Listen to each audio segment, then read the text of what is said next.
कहाँ ऑफ हो गया?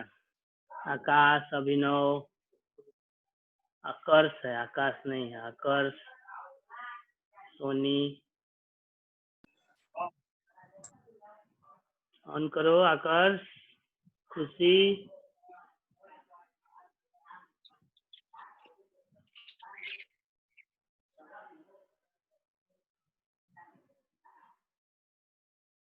आकर्ष, 10A का लोग को सुनाई नहीं दे रहा है क्या? आकर्ष और खुशी, वैभवी,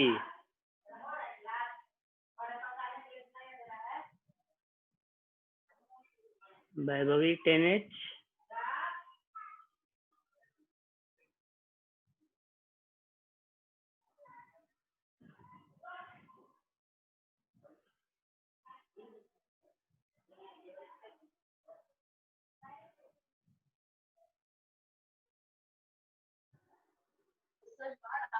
खुशी कौन है जी? पिछले सप्ताह में भी इसका प्रॉब्लम चल रहा था। सोनी झोटा झोटी करके आइए क्या किसी से?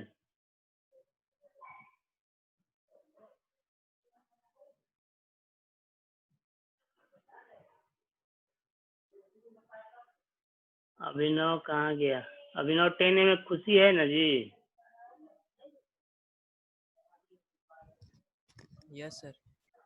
इसका कैमरा काहे नहीं ऑन हो रहा है? हाँ हो गया।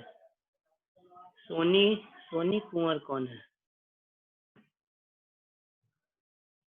अभी तो थी बेचारी, बाल बनाने चल गई होगी। चलो जी, तो पिछले सप्ताह आर्यन तुम्हारा कैमरा क्यों नहीं ऑन है? आर्यन राज, सर नेटवर्क प्रॉब्लम है। अरे तू लोग का नेटवर्क प्रॉब्लम का बहाना रहता है। नेटवर्क प्रॉब्लम होगा तो साउंड आएगा क्लियर, अब वीडियो नहीं आएगा। मैंने हमको क्या समझता, हम भी कंप्यूटर से आए हैं। क्लियर साउंड आ रहा है सर। हाँ,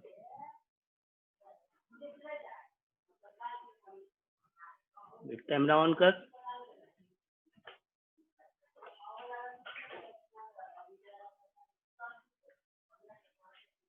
पीएच में पिछले सप्ताह में जो पढ़ाए थे उसमें किसी को कोई problem?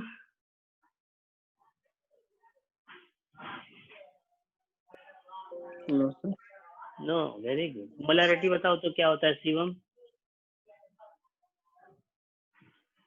What is molarity? Molarity पढ़ाए थे ना, सर क्या कर रहा है? पढ़ाए थे ना, बताओ। बता रहा है।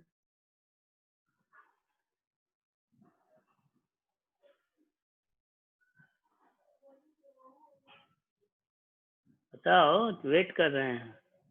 खोज रहे हैं क्या मोबाइल में?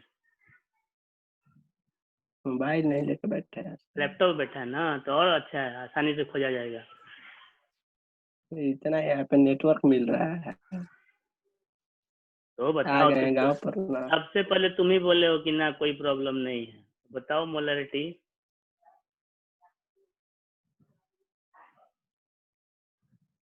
अभिनव बताएगा।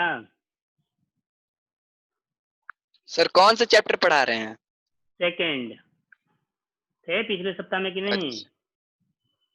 सर बहुत दिन के बाद आए हैं आपकी क्लास में।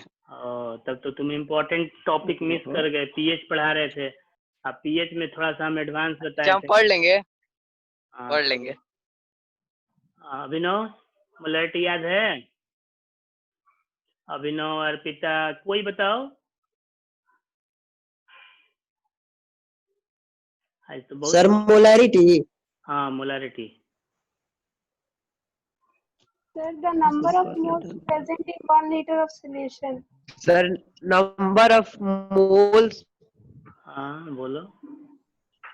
नंबर ऑफ मोल्स बाई में volume.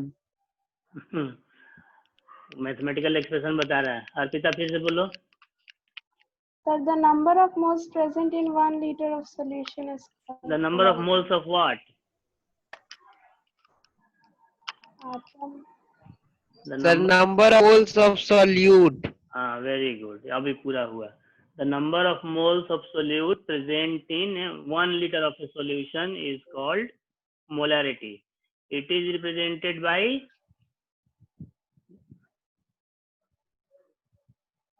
capital M. Capital M and its unit is moles per liter. ठीक है, तो मोलारिटी निकालना बताए थे, मोलारिटी निकालना बताए थे ना। Yes sir. तो मोलारिटी को किस में हम लोग रिप्रेजेंट करते हैं पीएच निकालने के लिए, किस फॉर्म में? Gram. 10 के Power of 10. एक्सपोनेंट के पावर फॉर्म में रिप्रेजेंट करते हैं, है ना। पिछले बार बताए थे, अभी हम स्क्रीन शेयर कर रहे हैं, फिर से एक बार थोड़ा सा ओवरव्यू कर दें जो लोग नहीं थे।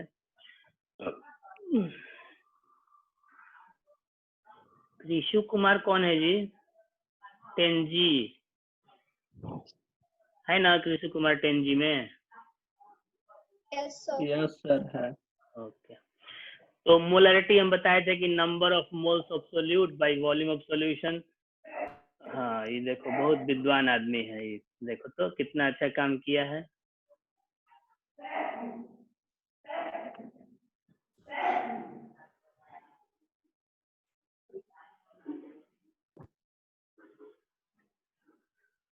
कौन है? कौन विद्वान होगा जिसको पढ़ाई लिखाई से मतलब कम होगा। तो मोलारिटी जैसे हम लोग इस एग्जांपल में 3.65 gram of HCl is present in 1 litre of aqueous solution. तो इसका हम लोग पहले क्या करते हैं, मोलर मास निकालते हैं। तो मोलर मास निकाल लिए 36.5 आ गया, और गिवन मास है 3.65। तो number of moles 9th class में पढ़ा हुआ है कि given mass by molar mass, तो वो करके 1/10 आया, यानी कि 10 का पावर -1 मोल। तो मोलारिटी ऑफ सॉल्यूशन हो गया 10 का पावर -1 मोल। भाई वॉल्यूम कितना दिया है, तो 1 लीटर दिया है, तो ये हो गया। और पीएच जो है, हम लोग जो पीएच अभी पढ़ेंगे, एक्चुअली पीएच का 2 डिफिनीशन मिलेगा। एक तो लॉगरिदम वाला डिफिनीशन मिलेगा। तो चूंकि लॉगरिदम मैथमेटिक्स में आपको पढ़ना नहीं है 10th तक, पहले 9th क्लास में पढ़ना था, बहुत पहले, आज से 15-20 साल पहले। तो उस समय हम लोग पीएच का जो डिफिनीशन है लॉगरिथम के टर्म में बताते थे। Negative logarithm of concentration of H N express in 10 का power 10 exponent of 10 is called pH. लेकिन अभी हम लोग को लॉगरिथम पढ़ना नहीं है, तो इसलिए इसका जो डिफिनीशन हम लोग को जो पढ़ना है एक्चुअली उस टर्म में लिखवाए हैं, लिखे हैं आप। pH of a solution is the magnitude of negative power to which 10 must be raised to express the H+ ion concentration of a solution in moles per liter। यानी कि ये जो चीज हम लोग निकाले, इसमें 10 का जो पावर है उसका निगेटिव लेना है। अगर कंसेंट्रेशन जो है 10 का पावर -x है, तो pH जो है वो हो जाएगा आपका -x यानी कि +x। उसी तरह से इस सॉल्यूशन का 10 का पावर -1 है, तो -1 यानी कि pH कितना हो जाएगा 1।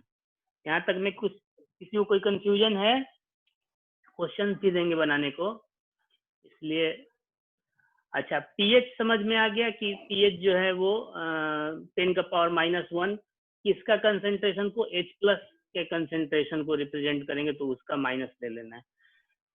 pH जैसे होता है उस तरह से POH भी होता है, लेकिन POH बताने से पहले हम लोग pH का पहले खत्म कर लेते हैं। ये बताए थे पिछले सप्ताह में लास्ट में कि pH जो स्केल है वो एस सोरेनसेन द्वारा डेवलप किया गया था, बनाया गया था 1909 में। और इसमें है कि आपका स्केल, जब भी हम लोग स्केल की बात करते हैं तो उसमें आपको कोई लोअर लिमिट से लेके हायर लिमिट तक होता, अपर लिमिट होता है। तो लोअर लिमिट इसका क्या है 0, और अपर लिमिट क्या है 14। और इस पूरे स्केल का जो मिड पॉइंट हो गया, हाँ गुड मॉर्निंग, वो हो गया 7। तो अगर 7 किसी सॉल्यूशन का पीएच वैल्यू आता है, यानी कि वो न्यूट्रल है, ना तो उसमें एसिडिक कंसेंट्रेशन डोमिनेंट है, ना ही बेसिक कैरेक्टर या एल्केलाइन कैरेक्टर डोमिनेंट। अब इस 7 से जितना हम लोग लेफ्ट की तरफ जाएंगे, जैसे नंबर लाइन पे हम लोग लेफ्ट की तरफ जाते हैं तो स्मॉलर नंबर आता है, और राइट की तरफ जाते हैं तो ग्रेटर नंबर आता है। उस तरह से इसमें भी आप देखोगे 7 से लेफ्ट की तरफ जा रहे हो तो कम हो रहा है वैल्यू, और 7 से राइट की तरफ जा रहे हैं तो वैल्यू बढ़ रहा है। तो जितना पीएच का वैल्यू ज्यादा, उतना ही बेसिक कैरेक्टर ज्यादा। और जितना पीएच के वैल्यू कम उतना ही एसिडिक कैरेक्टर ज्यादा।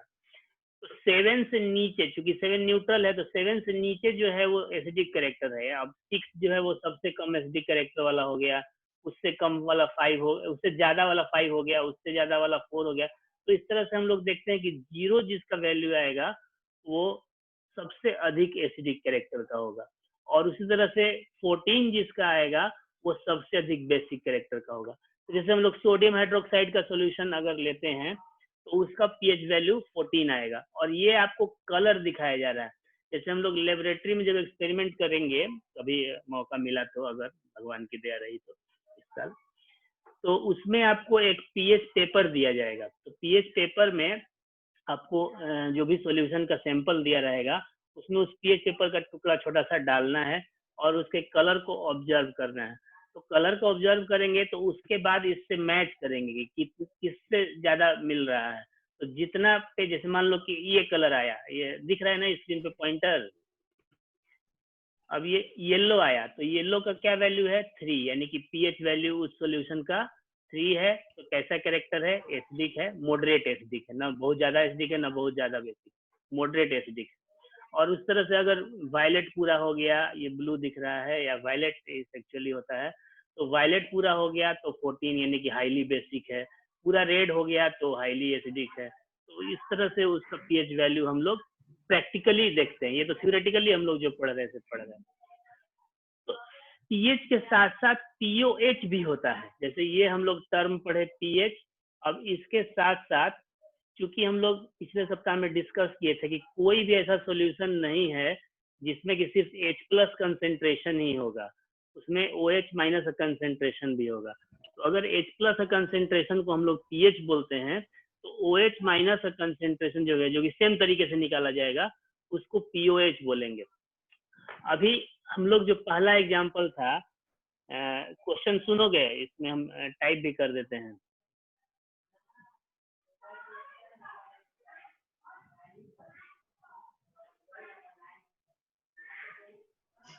जैसे क्वेश्चन है कि in a caustic soda solution, caustic soda का फॉर्मूला क्या होता है? लो, आवाज नहीं आ रहा है, जवाब। कास्टिक सोडा का फॉर्मूला बताओ।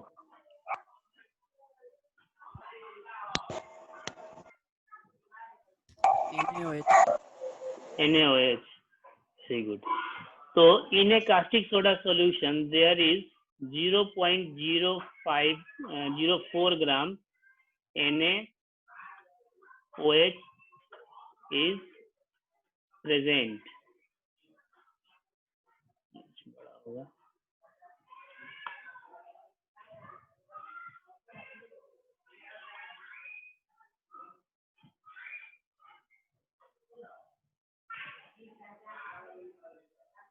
ठीक है, फाइंड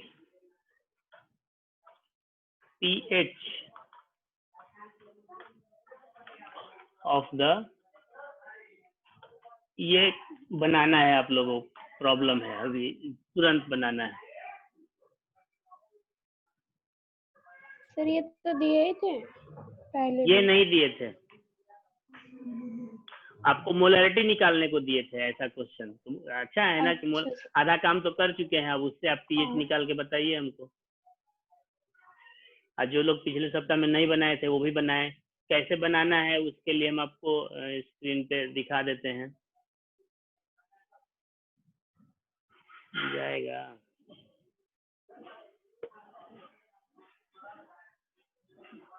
ये आपको दिख रहा है तरीका बनाने का।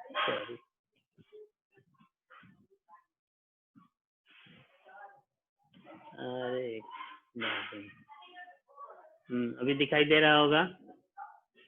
पहले क्या करेंगे, मोलर मास निकालेंगे, फिर नंबर ऑफ मोल्स निकालेंगे, फिर मोलारिटी निकालेंगे, और मोलारिटी में जो 10⁻⁻ में आएगा उससे पीएच और पीओएच निकाला जाता है।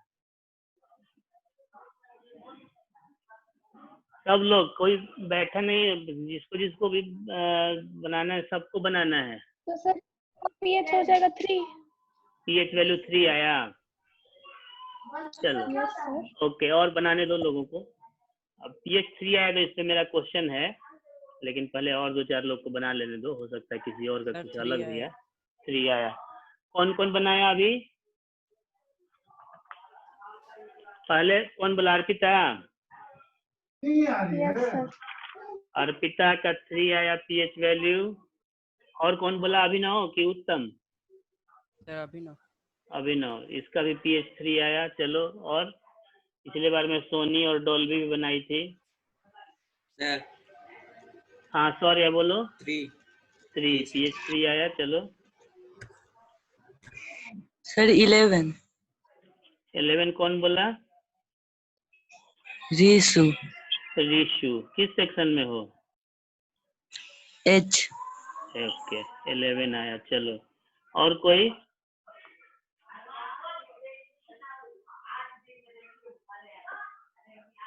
और 2 मिनट टाइम देते हैं कुछ लोगों और देखो, ये सीखना बहुत जरूरी है, क्योंकि आपको कॉम्पिटिटिव एग्जाम्स में क्वेश्चंस ऐसे ही आएंगे। 10 के लेवल के लिए आपको कोई जरूरत नहीं, आप खाली एग्जाम पास होना चाहते हो 10 का, तो ये सब ध्यान नहीं देने की जरूरत है ज्यादा। लेकिन अगर आपको आगे पढ़ना है साइंस, तो जानना जरूरी है, कॉम्पिटिटिव एग्जाम्स में ये सब क्वेश्चंस आते हैं।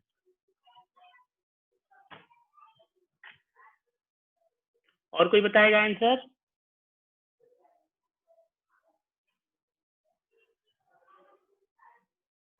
शिवम, तुम्हारा आया?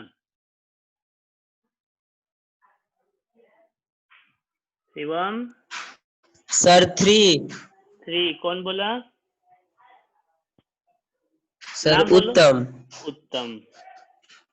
सर मेरा भी 3 आ रहा है। और कौन? सर मेरा भी 3 आया। हाँ, अब कौन 3 बोलो? आया। नाम बोलो, नाम बोलो लो। काजल। वैभवी। काजल, माधवी। चलो, सर वैभवी। वैभवी, ओके, वैभवी 3। चलो, अभी बाकी लोग तो बैठे हुए हाथ में। एक ऋषु महाराज हैं, इनका वीडियो भी नहीं ऑन है, बना भी रहे कि नहीं पता नहीं है। अंकित सेन जी, ऋषिका, खुशी, बना है जी? जिसका जिसका नाम लिए उसमें से किसी का बना?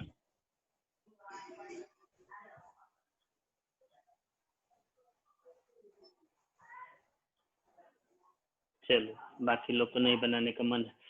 अच्छा चलो, जिसका जो भी आंसर आया, ये बताओ लोग कि 3 आया तो सॉल्यूशन का नेचर क्या होगा? मैक्सिमम लोग का 3 ही आया है। एक ऑड मैन आउट है, कौन है क्या? ऋषु। 3 आया तो सॉल्यूशन का नेचर कैसा होना चाहिए? ये हम आपको ये दिखा देते हैं। चार्ट ये है, एसिडिक होना चाहिए। NaOH क्या है? NaOH का सॉल्यूशन का नेचर क्या होगा? कास्टिक सोडा का सॉल्यूशन का नेचर क्या होगा? बेसिक। तो आप जो निकाले उसमें आया एसिडिक, और हम लोग जानते हैं कि कास्टिक सोडा का सॉल्यूशन बेसिक होता है, हाईली बेसिक होता है। सिर्फ बेसिक ही नहीं होता है, हाईली बेसिक होता है। तो फिर कंट्रोडिक्शन कैसे हो गया?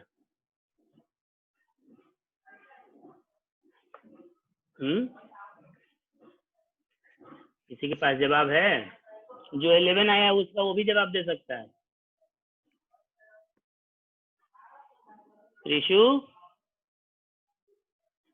ऋषु सुन रहा है? हाँ, बताओ 11 कैसे आया? 11 आया मतलब बेसिक है, तो तुम्हारा आंसर तो उस हिसाब से सही है कि बेसिक होना चाहिए, तो 11 होगा pH वैल्यू। लेकिन कैसे हुआ ये बताओ? सर मोलैरिटी निकाले 0.001 मोल आया। 0.001 मोल आया, तो ठीक है, वो तो 10 का पावर -3 हो गया। और pH कैसे निकाले 11? सर उसके बाद बोलो, जैसे बताए सही हम बताएंगे, लेकिन पहले तुम्हारा जैसे 11 लाए, तुम्हारा आंसर सही है 11, बाकी सबका गलत है 3। आंसर सही कैसे लाइए बताओ। सर हम लॉग के मेथड से सर बनाया था। कैसे बताओ, लॉग के मेथड से ही PO बना। हाँ बोलो बोलो। POH निकाले वो 3 आया। हाँ तो लॉग के मेथड से बनाओ चाहे किसी मेथड से बनाओ, वही हम बताना चाह रहे हैं कि ये जो सॉल्यूशन हम लोग लिए ये क्या सॉल्यूशन है, NaOH। ठीक है, सुनो जी ध्यान से सब लोग। Yes sir. तो ये NaOH का सॉल्यूशन हम लोग लिए हैं, न कि एसिडिक सॉल्यूशन। तो NaOH का सॉल्यूशन किस में टूटेगा, Na प्लस में और OH माइनस में, यही ना टूटेगा। तो इस सॉल्यूशन में कंसेंट्रेशन किसका निकाल रहे हो, H प्लस का कि OH माइनस का, बोलो लोग। जिसका जिसका 3 आंसर आया है सब उनके लिए खास करके बोल रहे हैं, जवाब चाहिए। इस सॉल्यूशन में कंसेंट्रेशन किसका निकलेगा, H प्लस का कि OH माइनस का। अर्पिता, अभिनव, सोनी, तो OH माइनस का। OH माइनस का, वेरी गुड। तो हम लोग जो निकाले, जो मोलैरिटी निकाले वो H प्लस का नहीं निकाले, किसका निकाले, OH माइनस का। तो ये जो वैल्यू जो 3 आया, आप लोग का आंसर सही है, लेकिन वो pH नहीं है, वो क्या है, POH है। POH। Yes sir. अब एक फॉर्मूला बता देते हैं आप लोगों को, ध्यान में रखोगे, और सॉल्यूशन का नेचर देख करके ही आगे काम करना, ही नहीं कि आंख मूंद करके, जैसे ये क्वेश्चन में गलत हुआ इसीलिए हम ये क्वेश्चन पूछे हैं। ऑप्शन ही नहीं आ रहा है।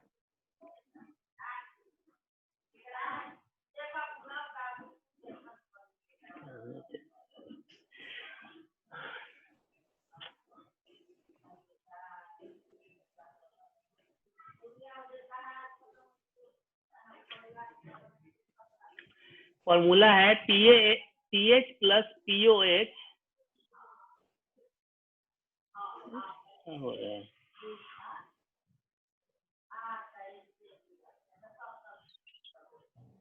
सिलेक्ट ही नहीं हो रहा है।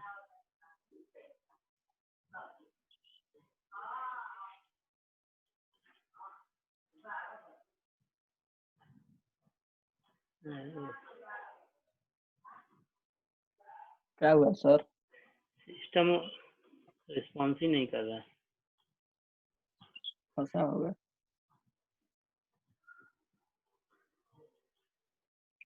कुछ भी काम नहीं कर रहा, हैंग हो गया लग रहा है। pH प्लस POH, ये फॉर्मूला कॉपी पेन रखे हो लोग तो नोट कर लो, यहाँ पे लिखा नहीं पा रहा है इसलिए हम इसको नहीं लिख पा रहे हैं। pH plus POH is equal to 14। Value लिखो, formula pH plus POH is equal to 14। तो जैसे अब आप इस क्वेश्चन में निकाले POH इक्वल टू 3 आया, यानी जो 3 वैल्यू आया वो सही है, आपका प्रोसेस बिल्कुल सही है, लेकिन वो वैल्यू pH नहीं होकर के POH है, क्योंकि NaOH सॉल्यूशन में H प्लस का कंसेंट्रेशन नहीं है, OH माइनस का कंसेंट्रेशन है। तो POH 3 आ गया। अब ये फॉर्मूला में रखेंगे कि pH plus 3 is equal to 14, तो pH कितना आ जाएगा, 11, और 11 आया यानी कि बेसिक है सॉल्यूशन। ठीक है, थोड़ा हम सिस्टम को रीस्टार्ट करके देखते हैं।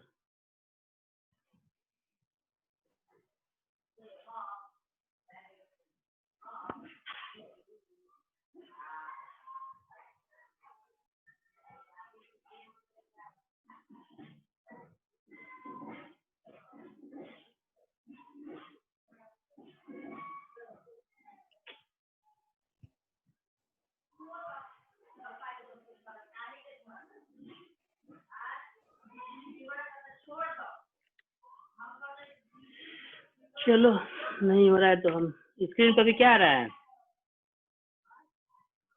स्क्रीन पर वो जो pH स्केल, वही वाला जो लेवल है 0 से 14 तक, वही आ रहा है ना। Yes sir. अच्छा चलो, अब ये हम लोग इसके बाद आगे पढ़ते हैं हम लोग कि pH का हम लोग के डेली लाइफ में क्या यूज है। हमारा ब्लड जो है वो कैसा होता है, ब्लड भी एक सॉल्यूशन ही है ना। वो भी वाटर का, हेमोग्लोबिन का, red blood cell, white blood cell, plasma, platelets, इन सब का मिक्सचर होता है। तो वो भी एक टाइप का सॉल्यूशन है। तो एक्चुअली सॉल्यूशन क्या, कोलाइडल सॉल्यूशन है वो। तो इसमें आपको जो ब्लड है उसका पीएच वैल्यू क्या होगा, यानी वो नेचर कैसा होगा, एसिडिक होगा, बेसिक होगा या न्यूट्रल होगा?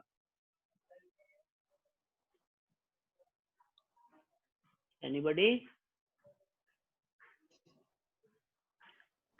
सिंपल क्वेश्चन है, बताना है आंसर। आपके ब्लड का नेचर कैसा होगा, एसिडिक होगा, बेसिक होगा या न्यूट्रल होगा? अंदाजे से भी कोई एक बता दो। Sir acidic. एसिडिक। और कौन? एसिडिक।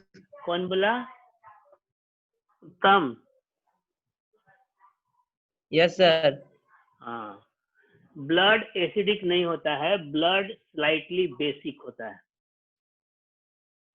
ठीक है, तो आप लोग को पता होगा, जैसे हम लोग के जो घर पे पेरेंट्स हैं हमारे, या हमारे जो भी एल्डर्स हैं, वो बोलते हैं कि ज्यादा खट्टा मत खाओ, ज्यादा तीखा खाना मत खाओ। क्यों बोलते हैं? एक तो एसिडिटी होगी, उससे बचने के लिए। दूसरा जो है, हमारा जो ब्लड है, अगर ये जितने हम लोग सब्सटेंस खाएंगे, चाहे वो ज्यादा खट्टा हो, ज्यादा स्पाइसी हो या ज्यादा मीठा भी हो, इवन इन सब में एसिड्स होते हैं, ऑर्गेनिक एसिड्स होते हैं। और वो एसिड का अमाउंट अगर ज्यादा बढ़ेगा तो वो स्टोमक के बाद धीरे धीरे हमारे ब्लड को भी न्यूट्रलाइज करना स्टार्ट करेगा। तो जब ब्लड को न्यूट्रलाइज करेगा तो ब्लड आपका, अगर जो प्लेटलेट्स है उनका नंबर कम होगा और ब्लड आपका पतला होना स्टार्ट होगा। तो अगर कहीं वॉन्ड हो गया, जख्म हो गया, तो वहां से आपका ब्लड जो फ्लो करेगा वो काफी क्या बोलते हैं, तेजी से निकलेगा, रुकेगा नहीं जल्दी।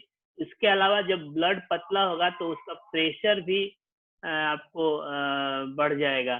तो जो हमारे कैपिलरीज हैं, वेसल्स हैं, आर्टरीज, वेन्स हैं, उन पे जब प्रेशर पड़ेगा ब्लड के फ्लुएंसी का ज्यादा, क्या बोलते हैं, फ्लो का, तो वो फट सकते हैं, इंटरनल ब्लीडिंग हो सकती है और उससे हम लोग जान जा सकती है। मतलब ऊपर से लगेगा कि सब सही है और अंदर में आपका ब्लड वेसल डैमेज हो गया, इंटरनल ब्लीडिंग हो गई और जान तक जा सकती है। तो इसीलिए ब्लड के पीएच को मेंटेन करना बहुत जरूरी है। अब जैसे हम लोग पिछले सप्ताह में पढ़े थे, न्यूट्रलाइजेशन रिएक्शन। जैसे कोई आपको रेड एंट काट देता है तो आप वहां पे क्या करते हैं, चूना रगड़ते हैं, है ना, या कोई मेटल का ऑब्जेक्ट को वहां पे, जैसे बहुत लोग चाबी वाबी रगड़ लेते हैं, अगर जहाँ पे चींटी काट लिया, या उससे भी कुछ हद तक राहत मिलती है, लेकिन चूना से तुरंत रिलीफ मिलता है। तो वहां पे चूना क्यों रगड़ा गया? आपका जहाँ पे वो इंजेक्ट करता है रेडेंट या हड्डा, ये सॉरी बी, जो मधुमक्खी है, हनी बी, तो उस जगह पे एसिड का अमाउंट बढ़ गया बहुत ज्यादा। तो वहां पे उस एरिया के ब्लड का पीएच वैल्यू कम हो गया, यानी स्लाइटली एसिडिक हो गया। जैसे ही स्लाइटली एसिडिक होगा तो आपको ईचिंग महसूस होगा।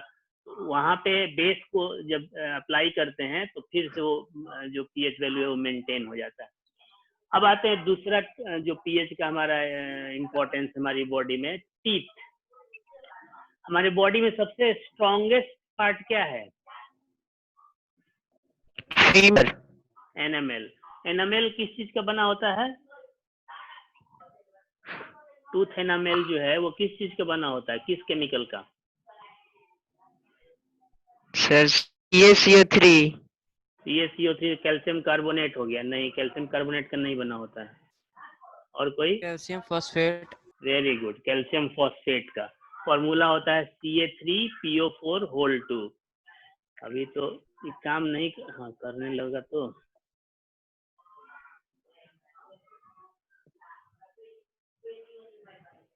चैट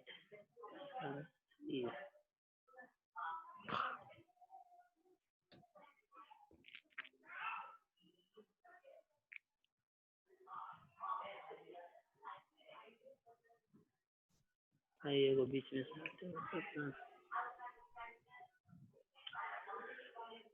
Ca3PO4 2, इसका हम लिखते हैं फॉर्मूला, दिखाई दे रहा है स्क्रीन पे, दिख रहा है हम जो लिख रहे हैं? Yes sir.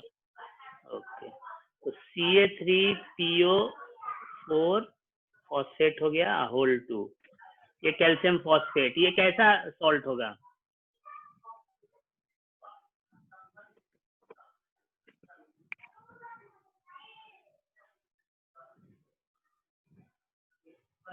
कैसा सॉल्ट होगा जी CA3PO4 whole 2? Basic basic, very good. तो हमारा टूथ का जो एनामेल है वो है बेसिक। अब आप ज्यादा मीठा खाएंगे या ज्यादा खट्टा खाएंगे तो सबसे पहले कहाँ जाएगा? माउथ कैविटी में जाएगा, है ना? तो अगर जैसे डॉक्टर बोलते हैं कि हर खाने के बाद after every meal we should brush our teeth, ऐसे तो सुबह शाम सुबह और रात में बोलते ही हैं कि खाना सुबह में उठने के बाद और रात में सोने से पहले ब्रश करना चाहिए, लेकिन डॉक्टर तो ये कहते हैं कि हर मील के बाद आप ब्रश करिए। क्यों? क्योंकि जो फूड आइटम हम लोग खाते हैं सारे में एसिड होता है, कोई ना कोई ऑर्गेनिक एसिड होता ही है सब में। तो उसमें आपका जो भोजन फंसा रह गया दांत के बीच में, जो कैविटीज हैं, गड्ढे या स्पेस है, तो वो आपके एनामेल को जो कि बेसिक है, वो एसिड जो है वो धीरे धीरे न्यूट्रलाइज करता है। तो बहुत हार्डेस्ट होने के बावजूद भी अगर बहुत सारे लोग जैसे ध्यान नहीं देते हैं, अपने ब्रश प्रॉपरली नहीं करते हैं या खाना खाने के बाद कुल्ला उल्ला ठीक से नहीं करते हैं, तो उनका एनामेल धीरे धीरे डैमेज होने लगता है और होते होते एक समय ऐसा आएगा कि वो एनामेल अपनी जो स्ट्रेंथ है वो खो देगा, तो फिर आपके दांत झड़ने स्टार्ट हो जाएंगे, माने बूढ़ा होने से पहले ही। तो उसके पीएच वैल्यू को मेंटेन करने के लिए ये सलाह दी जाती है कि एक तो आप कम खाएं मीठा और खट्टा और स्पाइसी, और दूसरा अगर खाएं भी तो हर मील के बाद ब्रश जरूर करें। अब तीसरा यूटिलाइजेशन पीएच का है में हमारा। तो मीठा रहता है सर। हाँ जी, टूथपेस्ट भी तो मीठा रहता है अल्कोहल। हाँ टूथपेस्ट की बात तो देखो उसमें तो शुगर प्रेजेंट ही रहता है। भूल ही रहे थे। टूथपेस्ट मीठा तो रहता है, लेकिन उसमें जो है उसको न्यूट्रलाइज करने के लिए, जैसे आप ऐड देखते होंगे कि क्या आपके टूथपेस्ट में नमक है, तो वो ऐड ऐसे ही नहीं बनाया गया है, तो सोचा समझा ऐड है। नमक है, नमक जो है वो बेसिक कैरेक्टर का, यानी कॉमन सॉल्ट नहीं डाल देना उसमें, बेसिक कैरेक्टर का कोई सॉल्ट यूज करना है, क्लोराइड वाले सॉल्ट यूज करना है। तो उससे क्या होगा कि वो मीठा टेस्ट तो इसलिए है कि बच्चे उसको यूज नहीं करेंगे अगर मीठा नहीं होगा। अब बच्चों को पतंजलि का पेस्ट दे दोगे दंत कांति, तो उनको पसंद ही नहीं आएगा। वही क्लोजअप और पेप्सोडेंट और कोलगेट ला के दोगे तो अच्छा लगेगा, क्योंकि उसमें मिंट है, टेस्ट मीठा है। बबूल पेस्ट ला के दे दोगे तो उसको तो और खराब लगेगा, डाबर रेड ला के दे दोगे और खराब लगेगा। वो सब ओरिजिनल है, उसमें स्वीट्स कम यूज किए गए हैं, वो ज्यादा फायदेमंद है। पहले देखे होंगे गांव देहात में कि बहुत सारे लोग दातुन, नीम का दातुन ले करके और उससे ब्रश करते थे, और साथ में अगर थोड़ा सा नहीं तो नमक और तेल हाथ पे ले लेते थे लोग, और ब्रश में वो दातुन में डुबा डुबा के उसी से दांत को साफ करते थे। उनका दांत ज्यादा साफ और मजबूत होता है। हम लोग जो शहरी लोग हैं, जो अपना तौहीन समझते हैं दातुन करने में, मैंने फास्टिंग के दिन छोड़ के बाकी दिन दातुन तो हम लोग छूने में लगता है कि हम लोग जंगल में आ गए हैं, ऐसा हम लोग अपने आप में फील करते हैं। तो उनसे ज्यादा मजबूत होता है क्योंकि नीम जो है उसमें आपको बेसिक कैरेक्टर है, और साथ ही साथ वो बहुत सारे उसमें आपको आयुर्वेदिक कंटेंट है जो कि फायदा करते हैं दांत को से लेकर पूरे बॉडी तक। तो वो इसलिए पीएच को मेंटेन रखते हैं। और अभी इसी तो दूसरा स्लाइड आ गया अभी उसको, लेकिन पहले उसको पूरा कर लेते तब इसके बारे में बात करते हैं। डाइजेस्टिव सिस्टम का हो गया। अगर पीएच वैल्यू हमारा ज्यादा कम हो गया, ज्यादा खट्टा मीठा खाएंगे तो पीएच वैल्यू कम होगा और एसिडिटी हो जाएगी। तो उससे बचने के लिए उपाय है, मिल्क ऑफ मैग्नीशिया है, बेकिंग सोडा सोल्यूशन है, ये सब है। टूथ डीके का भी हो गया, 6.2 से 7.6 तक होता है। अगर इससे कम आया, 5.5 से कम आया, ज्यादा मीठा और ज्यादा स्पाइसी या ज्यादा खट्टा खाने से, एनामेल खराब होना स्टार्ट हो जाएगा। पीएच सॉइल का, जैसे बहुत सारे लोग हैं ना कि अपने घर पे गुलाब लगाते हैं, गुलाब का पौधा, तो कुछ लोग जैसे जो गोईठा होता है ना, काउडंग केक, तो उसका टुकड़ा अपने गमले में डाल दिए। अब उसके देखा देखी बेचारा जो दूसरा लगाया है अपने बगीचे में गमला, वो भी जाके गोईठा का टुकड़ा डाल दिया काउडंग केक का। तो जो पहले वाले का तो फुल एकदम लहलहा रहा था गुलाब का पौधा, लेकिन जो दूसरा डाला उसका मुरझा गया। अब उसका कारण क्या हुआ? पहले ठीक था, जैसे ही वो काउडंग के डाला उसमें तो वो और फायदा के बदले नुकसान हो गया। तो हम लोग क्या होता है कि देख के दूसरा बुखार में पैरासीटामोल खाया तो हम भी पैरासीटामोल खा ही लेंगे तो मेरा बुखार उतर ही जाएगा। जरूरी नहीं उतर जाएगा। बुखार अपने आप में कोई बीमारी नहीं होती है, वो किसी दूसरे बीमारी का साइड इफेक्ट होता है। तो उस बीमारी को खत्म करिएगा तब बुखार ठीक होगा। तो जरूरी नहीं है कि एक ही इलाज सारे मिट्टी में भी सक्सेसफुल हो। अब उसकी मिट्टी हो सकता है कि बेसिक हो, उसमें बेसिक कैरेक्टर ज्यादा हो, तो वो जो काउडंग केक डाला तो वो एसिडिक कैरेक्टर होता है, ह्यूमस जो है उसमें एसिडिक कैरेक्टर होता है, ऑर्गेनिक मैन्यूअर है। तो उसको न्यूट्रलाइज किया, सॉइल का पीएच वैल्यू मेंटेन हो गया और उसका जो पौधा है वो अपना ठीक से खिल रहा है। लेकिन इसका मिट्टी हो सकता है कि पहले ही से एसिडिक है और उसमें और एसिडिक सब्सटेंस डाल दिया, तो फायदा के बजाय क्या हुआ? नुकसान हो गया, यानी और एसिडिक कैरेक्टर बढ़ गया, तो जो प्रोडक्टिविटी बढ़नी चाहिए थी वो और कम हो गई। तो हमारे बिहार में तो नहीं है, यूपी में जाओगे तो बहुत सारे एग्रीकल्चर यूनिवर्सिटीज हैं, कॉलेजों में साइंस जो है हम लोग लिविंग लाइफ साइंस के अलावा उन लोग को एग्रीकल्चर साइंस भी पढ़ाया जाता है, अलग एक स्ट्रीम ही है वहाँ पे। तो एग्रीकल्चर साइंस में वो जो कृषि वैज्ञानिक हैं, वो उनका काम है, वो मिट्टी आप ले जाइएगा, टेस्ट करेंगे और बताएंगे कि इसमें कौन कौन सा न्यूट्रिएंट है और कौन कौन सा नहीं है, इसमें क्या और डालें कि आपकी सॉइल की प्रोडक्टिविटी बढ़ेगी। तो इसीलिए सॉइल के पीएच को मेंटेन करने के लिए जरूरी नहीं है कि सब लोग चूना ही डालें खेत में या सब लोग गोबर ही डालें। जिसका सॉइल जैसा है, जो डिमांड करेगा वो डालेंगे ताकि पीएच मेंटेन रहे, और पीएच मेंटेन रहेगा तो प्लांट का ग्रोथ ज्यादा होगा। नेक्स्ट है self defence of animals and plant through chemical warfare. अभी स्टिंग वाला बात कर रहे थे हम लोग, जैसे कि रेड एंट या बी काट दिया, तो क्योंकि वो एसिडिक है, उसका जो फॉर्मिक एसिड वो इंजेक्ट करता है, तो पीएच वैल्यू आपका कम हो गया ब्लड का, वहां पे आपको बेस अप्लाई करना है, बेसिक सब्सटेंस अप्लाई करना है। लेकिन अगर कोई, ये कौन है, ऋतुराज पिछले सप्ताह में भी बोले थे, ऑनलाइन क्लास कर रहा है, इसका मतलब कि बैठ जाएगा एकदम फ्री स्टाइल में। तो लेकिन जो वास्प है, जो बिजनी है, अड्डा है, वो काटता है तो भले लोग चूना लगा लेते हैं, लेकिन वहां पे चूना नहीं बेकिंग सोडा लगाएंगे, क्योंकि हम पिछले बार भी बताए थे इसके बारे में शायद, कि उसका जो स्टिंग का जो केमिकल है वो बेसिक होता है।